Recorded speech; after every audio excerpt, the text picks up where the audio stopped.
Indian academy of paediatrics 14 नवंबर से 20 नवंबर तक teenage day मना रही है, जिसकी इस साल की theme happy teens healthy teens है।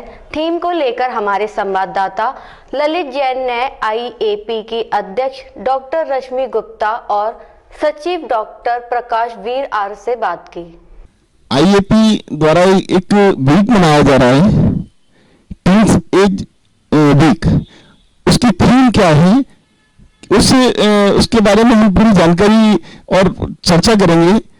डॉक्टर रश्मि गुप्ता जी और हमारे साथ हैं डॉक्टर प्रकाश भी आर्य, ये हमारे तो साथ में हैं।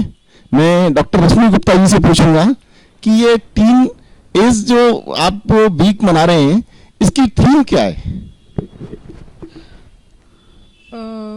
धन्यवाद सबसे पहले आपको देना चाहूँगी कि आप लोगों ने हमें इस इंटरव्यू में बुलाया। ये क्या है, जो आईपी टीनेज वीक है, डे कहते हैं पर हम वीक के तौर पे इसे मनाते हैं।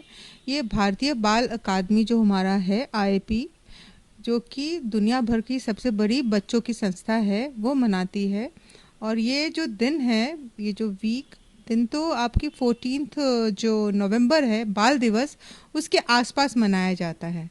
और उसी के आसपास क्या एक हफ्ता लिया जाता है, तो उसे हम सिर्फ एडोलेसेंट जो हम लोग, क्योंकि हम लोग एडोलेसेंट हेल्थ एकेडमी के प्रेसिडेंट हैं और सेक्रेटरी हैं, और हमारी जिम्मेदारी है कि ग्वालियर शहर में हम एडोलेसेंट के बारे में, एडोलेसेंट लोग, किशोर व बच्चे जो होते हैं, उनके हेल्थ के बारे में ध्यान रखें।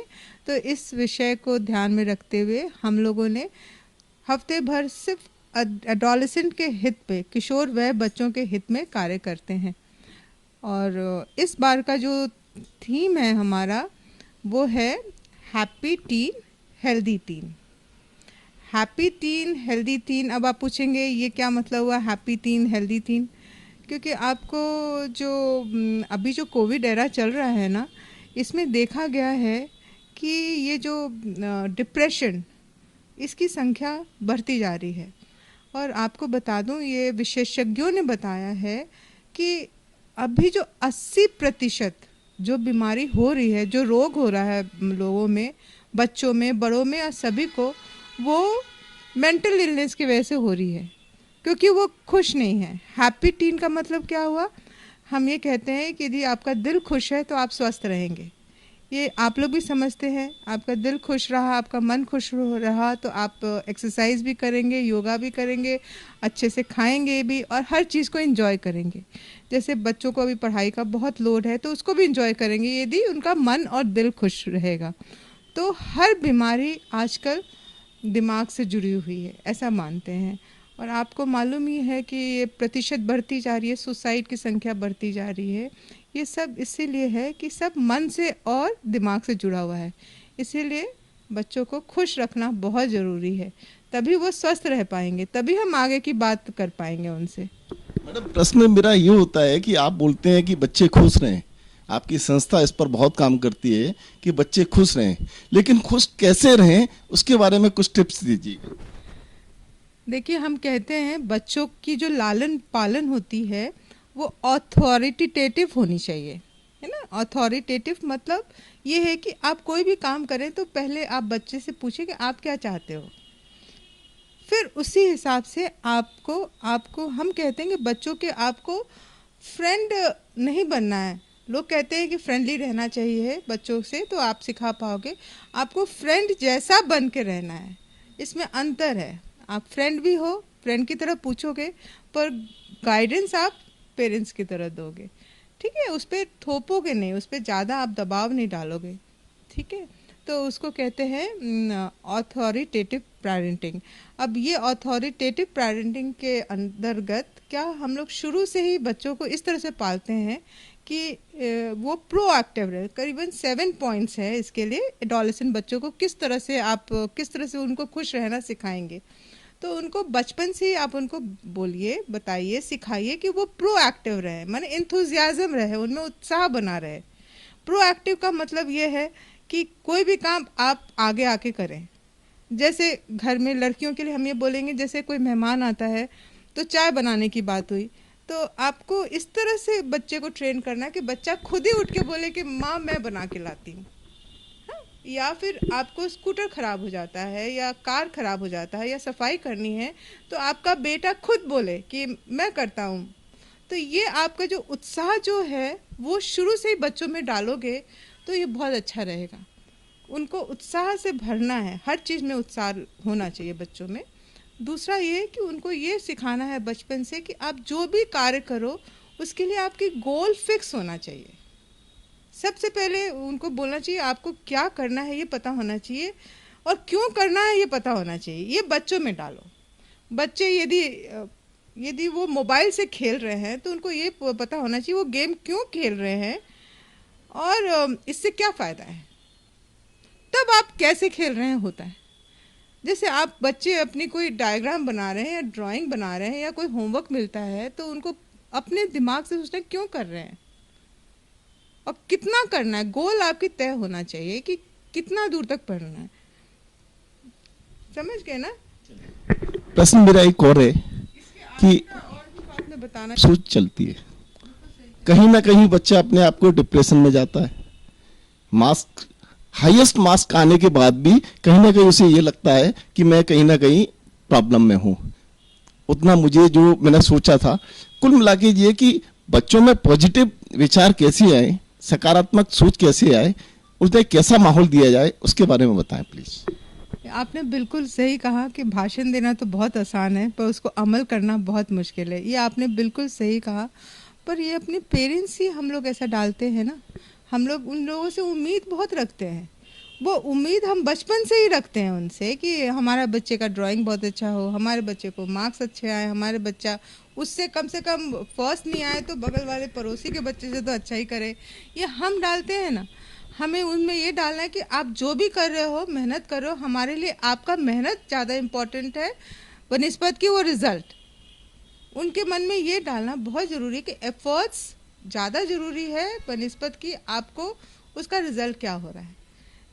आपको मैंने बोला ना विन विन सिचुएशन होना चाहिए। शुरू से उनको ये कह रहे हम हमेशा ही जीतेंगे, हम हार के भी जीतेंगे।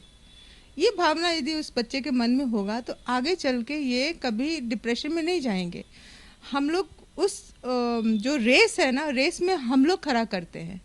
तो हम पेरेंट्स इसके लिए जिम्मेदार हैं और हम पेरेंट्स को हम हमेशा ही दोषी नहीं मानते। बच्चे भी काफ़ी हद तक आजकल जिम्मेदार रहते हैं क्योंकि वो उनके लिए पेरेंटिंग क्या हो गया है, सोशल मीडिया। हम सेकंड पेरेंट हो गए हैं, फर्स्ट पेरेंट उनके लिए सोशल मीडिया हो गया है। गूगल पे सब कुछ सर्च करते हैं।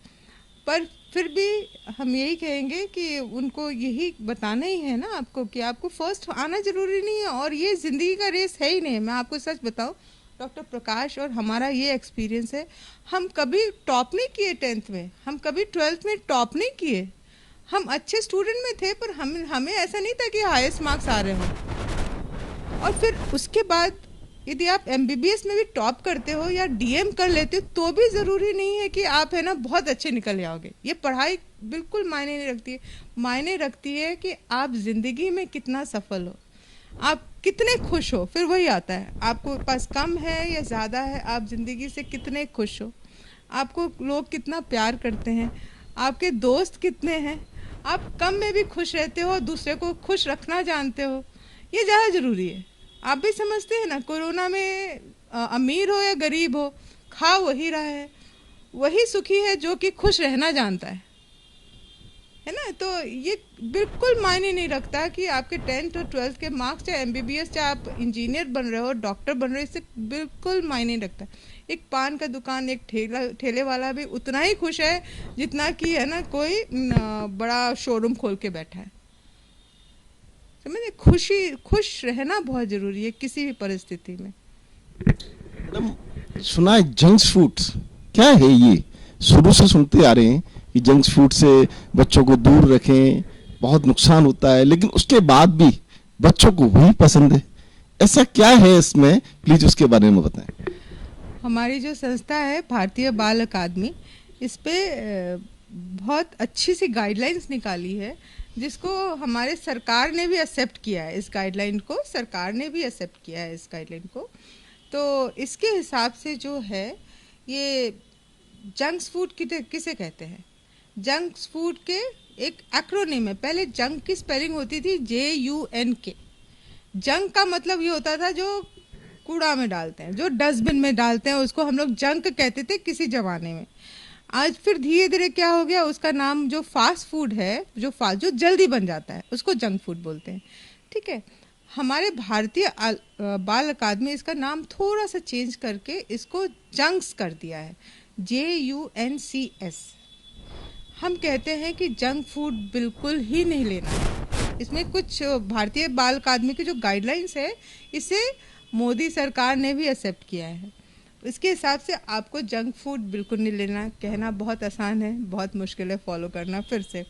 तो आप जंक फूड, हम कहते हैं कि किशोर बच्चे दिन में हफ्ते में एक बार ले सकते हैं। गाइडलाइंस में लिखा हुआ हफ्ते में एक बार ले सकते हैं।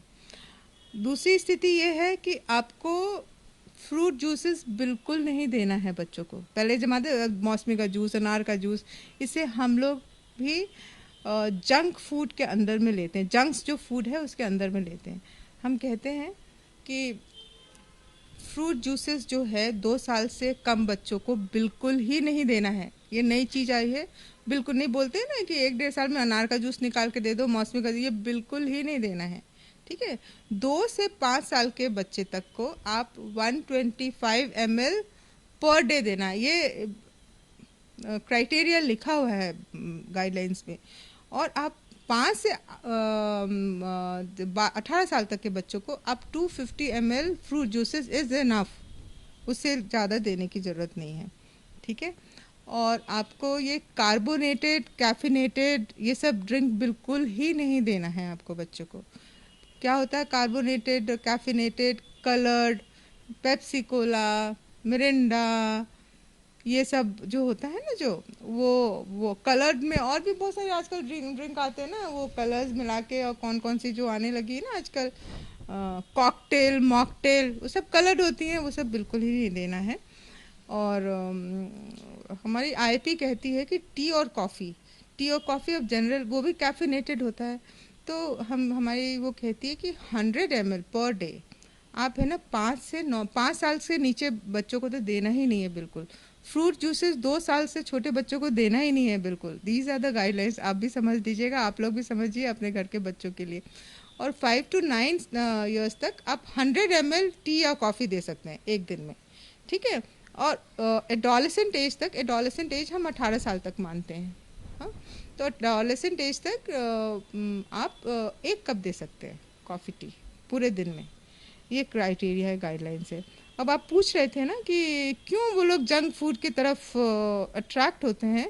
वो इसलिए अट्रैक्ट होते हैं कि इसमें एक कुछ तत्व ऐसा होता है जो कि सीधे दिमाग पे असर करता है। दिमाग पे एक एरिया होती है, हिप्पोकैम्पस लिम्बिक सिस्टम, वहाँ पे जाके एडिक्शन सेंटर रहता है, यहाँ पे रिवॉर्ड सेंटर होता है। तो वो एडिक्शन सेंटर पे डायरेक्ट वो जो स्टेरॉइड्स जो डले रहते हैं, जिसमें उसमें जो इंग्रेडिएंट्स डले रहते हैं, वो सीधे वहाँ पे करते हैं। जैसे कि कोई नशा करता है तो उसे नशा बार बार करने की इच्छा होती है, उस तरह की कुछ चीज़ दिमाग में होती रहती है इन कैफिनेटेड, कार्बोनेटेड ड्रिंक्स की वजह से। तो क्या होता है, बच्चा इसलिए ना एक बार पेप्सी कोला पीता है, फिर पीने की इच्छा होती है। कॉफ़ी के साथ भी यही स्थिति है। कॉफ़ी पीने कॉफ़ी एडिक्शन होने लगता है बच्चों को। तो यही वजह है कि वो जंक फूड बार बार खाने की कोशिश करते हैं। और फिर हमारा ये गाइडलाइंस ये भी है कि आप सारे स्कूल्स में बिल्कुल आपको क्लियर होना चाहिए कि यहाँ पे जंक फूड नहीं होना चाहिए। जंक फूड स्कूल के कैंटीन्स में नहीं होनी चाहिए, जंक फूड आसपास के एरिया में भी नहीं होना चाहिए, बिकना चाहिए। और ये मैं आपको फिर से बोल रही हूँ, मोदी भी ने एक्सेप्ट किया है इसको। और जो आपका जो स्कूल में जो है उसमें ट्रैफिक सिग्नल होती है ना, जैसे वैसे ट्रैफिक सिग्नल की तरह लगा होना चाहिए कि रेड कलर में क्या होता है, ग्रीन कलर में क्या होता है, और कौन सा कलर, ये ऑरेंज कलर में क्या होता है। इस तरह से ट्रैफिक वो की सिग्नल की तरह आपके जंक फूड का लगना चाहिए। और जो हमारी जो पॉलिसी मेकर्स हैं उनको इस तरह से कुछ समझाना चाहिए, इस तरह से रूल स्ट्रेटजीज बनाना चाहिए जिससे कि जो नॉर्मल जो खाना होता है ना वो सस्ता मिले, उस पर टैक्सेस कम हो। और जो जंक फूड है ना, जो लिए बगैर तो रहेंगे नहीं, क्योंकि मार्केटिंग बहुत ज़्यादा है और मनी भी उसी में ही है। तो उनके टैक्सेस इतना हाई कर दें कि नॉर्मल लोग ले ही नहीं पाए, ये अपन कर सकते हैं। और जंक्स का वो है ना, जंक्स माने जे स्टैंड्स फॉर जंक। जंक का मतलब कोई भी अनहेल्दी अनहाइजीनिक फूड, जैसे बर्गर, पिज़्ज़ा, है ना, छोले भटूरे, चाट, अनहाइजीनिक, और वो ये फूड बिल्कुल नहीं लेना है। यू स्टैंड्स फॉर, जो टिन फूड जो होता है ना, ओवर प्रोसेस जो फूड होता है वो वाला, वो फूड होता है। जैसे टिन फूड जैसे होते हैं, जैसे आपका वो टिन फूड में जैसे ये आपकी जो हाफ कुक्ड ये उपमा, राजमा, ये सब मिलने लगे हैं ना। और क्या मिलने लगे हैं, वो सब मिलने लगे हैं ना, डब्बा बंद फूड मिलता है ना, मीट मिलता है, मीट, नॉन वेज, वेज सब डिश है ना, इस तरह से मिलने लगे हैं। तो उनको आप अवॉइड करिए, ठीक है। और N stands for nutritionally inappropriate food. Nutritionally inappropriate कौन से हो गए? हाइजीनिक तो है पर न्यूट्रिशनली इनएप्रोप्रिएट है। जैसे फ्रूट जूसेस है ना, आपने घर में बनाया फ्रूट जूस, सफाई से बनाया, but it is not appropriate. आपने घर में समोसे बनाए, कचौरी बनाई, ये सब चीज़ें बनाई खूब तल तल के, this is nutritionally inappropriate food. फिर सी से आया आपका कैफिनेटेड, कार्बोनेटेड, कलर्ड। और फिर एस से आया क्या? स्वीट, जैसे कैडबरीज, चॉकलेट्स, ये सब चीज़ों को भी, क्योंकि इससे क्या है, एक तो ओबेसिटी बढ़ती है, वैसे ही कोविड में घर में बैठ रहे हैं लोग, है ना, तो ओबेसिटी बढ़ेगी। दूसरा, बॉडी मास इंडेक्स इंक्रीज होता है। तीसरा, हाइपरटेंशन भी हो सकता है, कार्डियक प्रॉब्लम्स भी हो सकते हैं, ये सब सारे प्रॉब्लम हो सकते हैं। और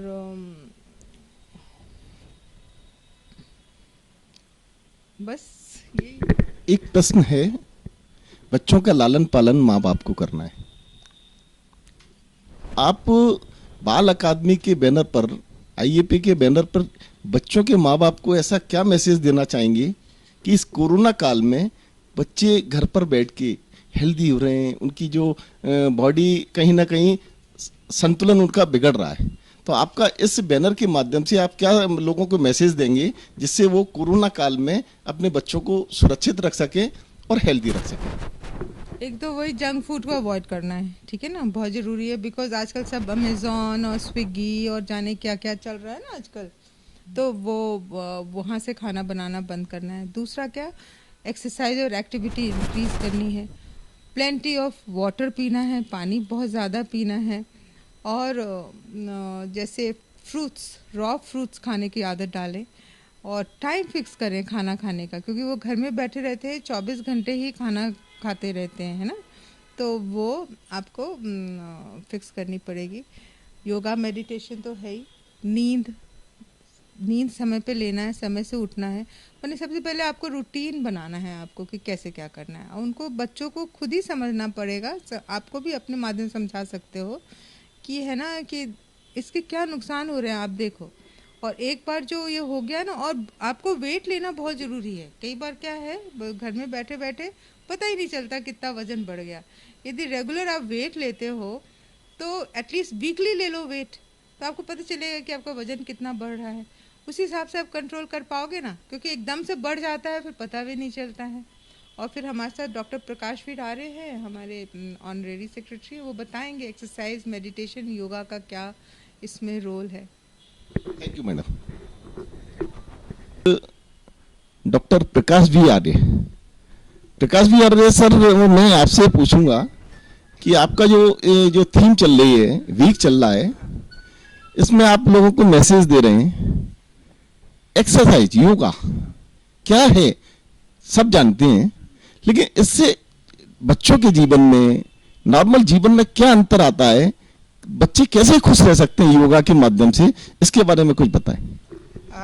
नमस्कार ललित जी, पहले तो मैं ये बता दूं कि मैं भारतीय बाल अकादमी का सदस्य हूं, और हमारी जो एक संस्था है एडोलेसेंट हेल्थ एकेडमी, उसका ग्वालियर का सेक्रेटरी हूं। हम लोग किशोर वय बच्चों के विकास के लिए, सर्वांगीण विकास के लिए कार्य करते हैं। ये तकरीबन इस पूरे भारत में 2000 के करीब हमारे एडोलेसेंट हेल्थ एक्सपर्ट हैं, और जो इसके सदस्य हैं, और उसकी एक ब्रांच है हमारी ग्वालियर अकेडमी।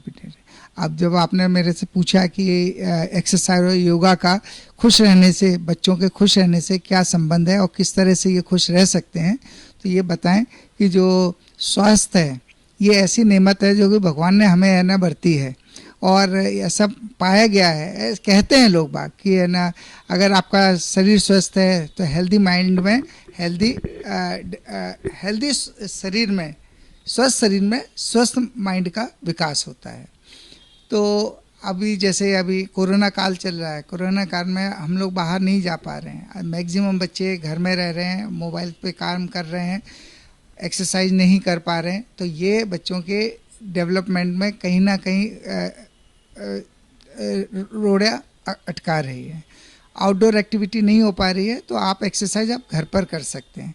एक्सरसाइज से आपकी बॉडी बनेगी, आपका शरीर का सही डेवलपमेंट होगा और आप अच्छा महसूस करेंगे।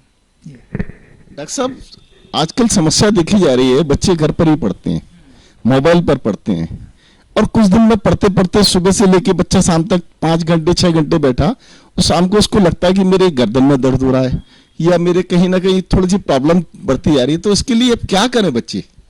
इसका ये है कि एक तो ये है कि लगातार बहुत ज़्यादा देर तक आप अपने जो भी मोबाइल है या लैपटॉप है इनको यूज़ ना करें। थोड़ी देर के लिए, थोड़ी भले ही 5 मिनट के लिए आप ब्रेक दें, ब्रेक ज़रूर दें।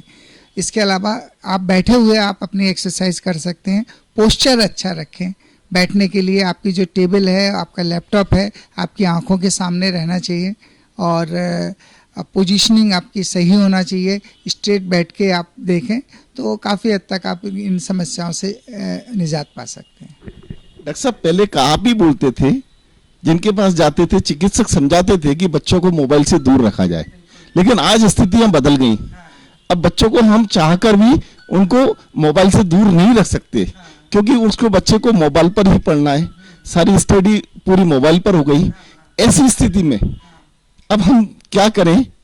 और बच्चों को इतना टाइम जो मोबाइल पर बैठते हैं उसमें आंखों पे भी प्रॉब्लम आती है, स्वास्थ्य में भी कुछ गड़बड़ होता है, वेट भी बढ़ रहा है, वजन भी बढ़ रहा है। ऐसी स्थिति में क्या करें, कुछ बताएं। नमस्कार, बहुत अच्छा प्रश्न है आपका। अब चूंकि अब मजबूरी आ गई है, हम लोग पहले बोलते थे कि 2 घंटे से ज़्यादा आने स्क्रीन टाइम नहीं होना चाहिए। अब हम ही खुद बोलने लगे कि आप ना कम से कम 4 से 5 घंटे आपको ज़रूरत है, क्लासेज अटेंड करनी है तो आपको ये स्क्रीन टाइम देना पड़ेगा।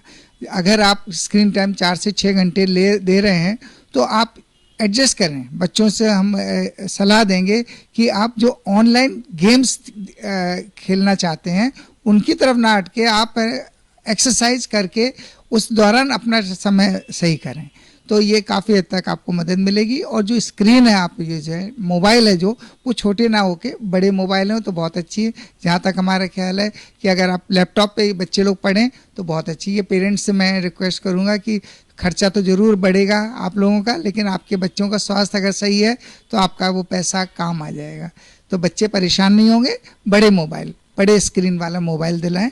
और वो जाता है कि वैसे टीवी पर भी देखते हैं और नॉर्मल भी देखा जाता है कि योगा सुबह किया जाता है। हाँ, क्या ऐसा संभव है? नहीं। कि योगा दिन में भी कर सकते हैं, शाम को भी कर सकते हैं? योगा का टाइमिंग क्या होना चाहिए, सही ढंग से कुछ समझाएं। योगा तो ऐसा है कि आप जब भी आपको समय मिले, जब भी इसके लिए कोई जरूरी नहीं है कि ब्रह्म मुहूर्त सुबह 4 बजे, जैसे कि योग गुरु रामदेव जी सुबह जब भी हम लोग देखते हैं, टीवी खोलते हैं तो योगा करते हुए आते हैं। वो एक प्रोग्राम है जो सेट किया हुआ है और उस हिसाब से उस समय ये सोचते हैं कि सब लोग सो के उठे हैं, इस दौरान वो देखें, बताने के लिए। आइडियली तो आप योगा किसी भी समय कर सकते हैं। अगर आपको 5 मिनट भी मिल रहे हैं तो 5 मिनट भी आप योगा के अलग अलग आसन है करके आप कर सकते हैं। हाँ, ये ध्यान रहे कि है ना, खाना खाने के इमीडिएटली बाद नहीं होना चाहिए। ये आपको कई ऐसे योगा की है जिसमें कि है ना पेट के ऊपर प्रेशर आता है, तो वो खाली पेट हो तो ज़्यादा अच्छा है। सर, खाना और योगा, हाँ, इन दोनों के बीच में कितना अंतर होना चाहिए? ये ऐसा है कि जब खाना है, यूजली गैस्ट्रिक एम्प्टिंग टाइम होता है 2 से 2.5 घंटे का रहता है, तो कम से कम आपका आधा 1 से 2 घंटे पहले आपने खाना खाया हो, या योगा करने के बाद आप खाना खा सकते हैं, इमीडिएटली बाद खाना खा सकते हैं आप। Thank you sir. एक प्रश्न है कि बच्चों में किशोर अवस्था में वैक्सीन की क्या भूमिका और किस तरह से वैक्सीन का प्रोग्रामिंग होता है? अक्सर क्या होता है कि हमारे जो आंगनवाड़ी हैं उसमें 5 साल तक वैक्सीन लगता है, ठीक है, और हमारे जो एडोलेसेंट हैं वो 18 साल तक होते हैं। तो 5 साल के बाद अक्सर लोग भूल जाते हैं टीकाकरण के बारे में, जबकि कई टीकाकरण बहुत जरूरी है एडोलेसेंट एज में लगाने के लिए। जैसे एमएमआर जो होता है मीजल्स मम्स रूबेला, वो उसके 3 डोजेज हो गए हैं। एक डोज 5 इयर्स बाद भी लगाना पड़ती है, तो वो हमें लगाना है। एमएमआर की वैक्सीन जरूरी है जब वो एडोलेसेंट एज में आए, 9-10 साल की। दूसरी, सर्वाइकल कैंसर के लिए वैक्सीन आने लगी है, सर्वरिक्स, वो लगाना बहुत जरूरी है। उससे जो लड़कियों को लगाना बहुत जरूरी है, क्योंकि आगे जाके उनको कैंसर से, यूट्रस के कैंसर से बचाव होता है। और तीसरा ये है, जो अपनी जो स्वाइन फ्लू की वैक्सीन है वो हर साल लगती है, हर साल लगाना चाहिए। हम लोग को भी लगवाना चाहिए, हम लोग भी भूल जाते हैं और बच्चों को भी नहीं लग पाता है, वो 2 बार भी नहीं लगा पाते हैं, वो एक ही लगा के रह जाते हैं। तो हर साल स्वाइन फ्लू भी कहते हैं, वैसे तो होता नहीं है, बट है तो फ्लू, हमारा कोविड भी तो फ्लू ही है ना। तो कोविड की वैक्सीन आएगी तो उसके साथ वो स्वाइन फ्लू की भी वैक्सीन आ जाएगी, तो वो भी लगना बहुत जरूरी है। और फिर डीटैप आती है। देखिए, अपन टिटनेस जो होता है ना, जब अपन टिटनेस की वैक्सीन लगाते हैं ना, तो अपने को जो टीटी लगाते हैं ना, जब भी चोट लगती है तो वो लगाते हैं ना, तो लगाने की यूजुअली जरूरत नहीं पड़ती, पर अभी ज्ञान नहीं है, इसीलिए लोग लगवाते रहते हैं। जिनको टीका नहीं लगा है उनको तो लगाना ही है, पर जिनको ये टीके 3 ये और 2 बूस्टर्स लगे रहते हैं उनको टीटी लगाने की जरूरत नहीं है। तो टीटी को हर 5 इयर्स पर रिपीट करना पड़ती है। जैसे आपने 5 साल पे लगा लिया आपने टीटी, तो यूजुअली जो 10 साल पे जो डीटैप लगता है ना, वो हम भूल जाते हैं, वो नहीं लग पाता। तो फिर ऐसे बच्चों को टिटनेस तो हो सकता है ना, डिप्थीरिया की भी चांसेस बढ़ते जा रहे हैं। अब देखा गया है कि किशोर वय लोगों को डिप्थीरिया होने लगी है, तो वो ये 3 वैक्सीन बहुत जरूरी है लगवाने के लिए। Thank you madam. अब होगी आपसे अगले बुलेटिन में मुलाकात, तब तक के लिए नमस्कार।